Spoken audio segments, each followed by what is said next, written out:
सवारीचा घेतला पावलांनी आम्हा वाळवंटी तुझी सावली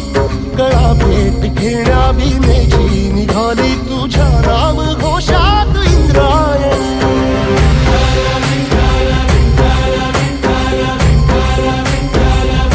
भिडे आसमंती ध्वजा वैष्णवांची उभी पंढरी आज नारावली तुझे नाव ओठी तुझे रूप ध्यानी जीवाला तुझी आस गाला गली